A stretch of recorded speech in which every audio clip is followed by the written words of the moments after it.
નમસ્કાર વિદ્યાર્થી મિત્રો, આપણી જે પીએસસીની પરીક્ષા આવી રહી છે તેમાં આજે આપણે આપણા વિડીયોમાં આગળ કેટલાક પ્રશ્નોનું સોલ્યુશન જોઈશું. જેમ કે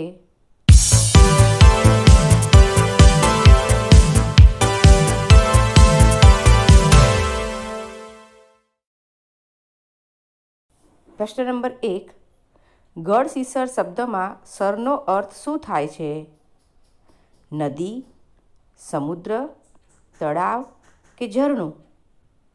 તો જેનો જવાબ છે તળાવ.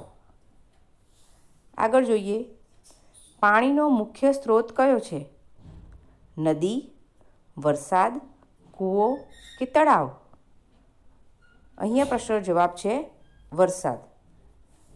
પ્રશ્ન નંબર 3, નીચેના પૈકી કયો પાણીનો સ્ત્રોત નથી? બોરવેલ, કૂવો, સરોવર કે જમીન? તો જવાબ છે પ્રશ્નનો જમીન.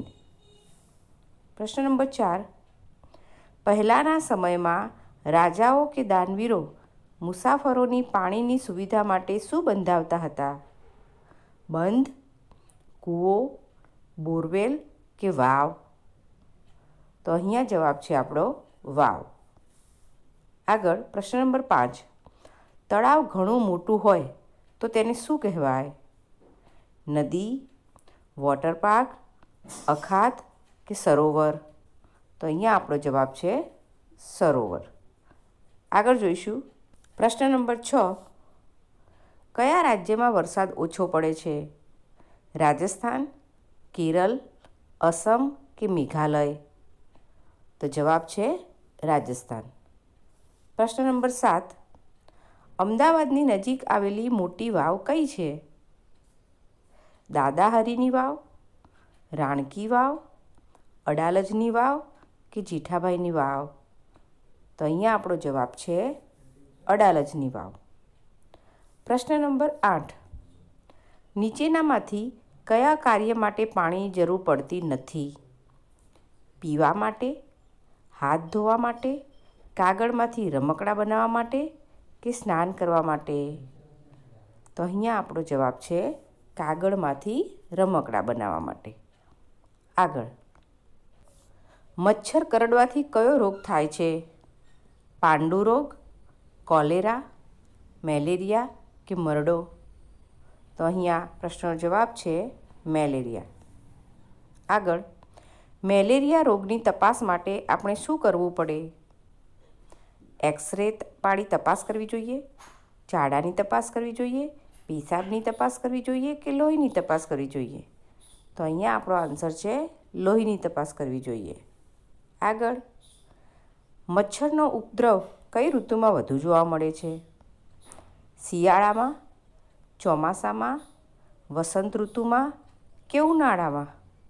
તો અહીંયા આપણો આન્સર છે ચોમાસામાં.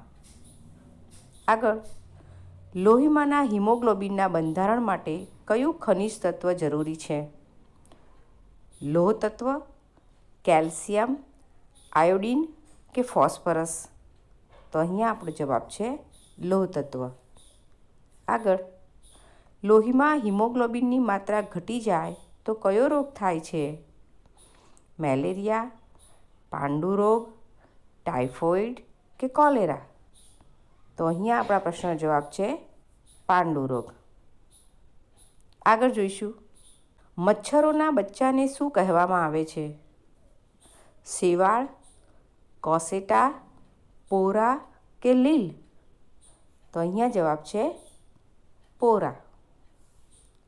આગળ, કયા સજીવને માનવનો મોટો શત્રુ ગણવામાં આવે છે? ઉધઈ, કીડી, વંદો કે માખી? તો અહીંયા જવાબ છે આપણો માખી. આગળ, ગ્રામ કક્ષાએ લોકોના આરોગ્યની જવાબદારી કોણ ઉપાડે છે? ગ્રામ પંચાયત, નગરપાલિકા, મહાનગરપાલિકા કે રાજ્ય? તો અહીંયા પ્રશ્નનો જવાબ છે ગ્રામ પંચાયત. આગળ જોઈશું, લાંબા સમયની ભરાયેલા બંધિયાર પાણી પર લીલા રંગનું આવરણ જોવા મળે છે તે શું છે? પોરા, ફૂગ, લીલ કે મનીવેલ? તો અહીંયા જવાબ છે લીલ. આગળ, માખી દ્વારા ફેલાતો રોગ કયો છે? પાંડુ રોગ, મેલેરિયા, કોલેરા કે ચિકનગુનિયા?